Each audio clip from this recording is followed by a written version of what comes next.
to stab you in the back. Give attention to demons, and you'll find power they never lack. Disbelieve angels, and they may stand against you, but always with the Lord. Give attention to angels, and you may miss out on the good they hoard. You are in error, 'cause you do not know the scriptures. The Son of Man destined to act through the ages and leave living pictures. You are in error, because you do not know the power of God. The Son Man destined to see shortcomings underfoot thoroughly tried. At the resurrection, people would neither marry nor be given in marriage. The Son of Man's desire destined to outlast any matrimonial bondage. But when the dead rise, they shall be like the angels in heaven. The Son of Man destined to rise, though creation baked like bread we're leaving.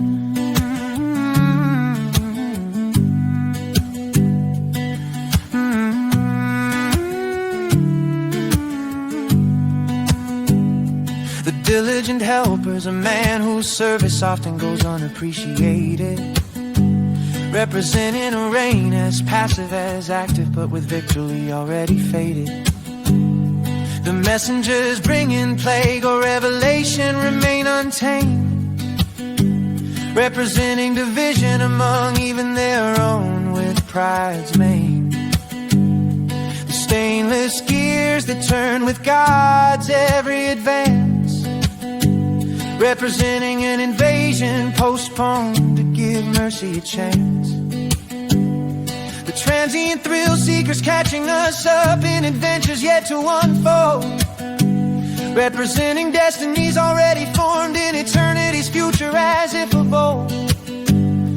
The frolicking sprites singing joyful songs that to earthly ears remain unheard, representing heaven's greatest scandal whose ripples still seem absurd.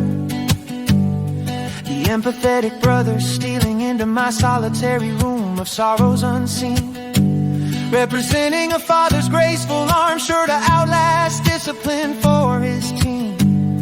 The majestic beauties regularly taking pity on our needs unmet, representing communication's climax that alone you'll never get.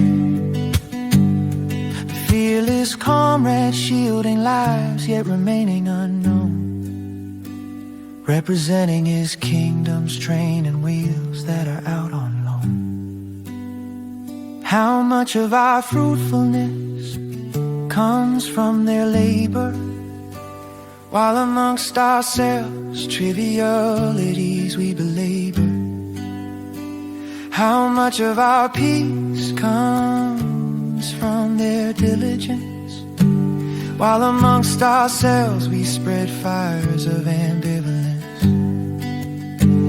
How much of our pleasure comes from their humble service, while amongst ourselves our petty agendas grow rampant with malice?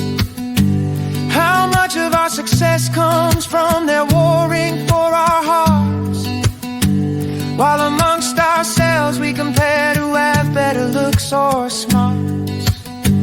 How much of our health comes from them tending to our frail flesh, while amongst ourselves we hope to grind others under us like a thresh? How much of our inspiration comes from their hinting whispers, while amongst ourselves our subtle grace resembles crashing bumpers? How much of our uprightness comes from their supporting our swaying branches, while amongst ourselves the taller one grows, the more savage its pierced scratches? No memory could hold on to their every intercession, intercession soon forgotten no matter how divine the session. No mortal frame could withstand the strain of their daily duty, duty soon revealing frail fleshly hearts that often covet their beauty. worst could come close to their pure-hearted age.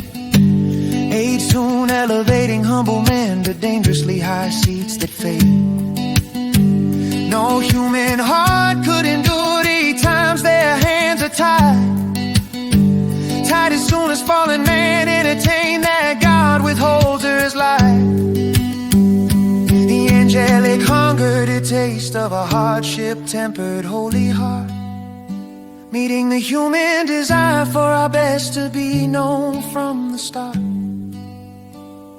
The angelic ministry to those in a desolate land, meeting the Spirit's children when they can hardly stand. The angelic glory considered rubbish, yet enthralled by his imprinted image, meeting hapless souls that are an accident away from death's carnage.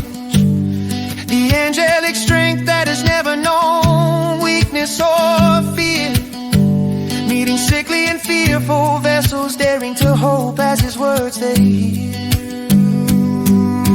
The angelic battle-hardened vanguards loyal to only one Son of Man, meeting at best prideful children seeking glory along the short-sighted plan. The angelic armies that care not if our allegiance remains undecided, meeting superstitious idolaters performing as if with devotion undivided. The angelic creations of light that are eternally self-sufficient, meeting the ceaselessly deficient shells that house the omniscient. The angelic witnesses that can recall his reign prior to the divine scandal, meeting the adopted children reared as brothers, the one worthy to untie his sandal. Perhaps they were made as much for us as for him. Their care for your needs is never compulsory. Our ignorance propagates the self-sabotaging story. Their care for your needs is always optional. Our ignorance would equate their service as conjugal. Perhaps we were made as much for them as for him.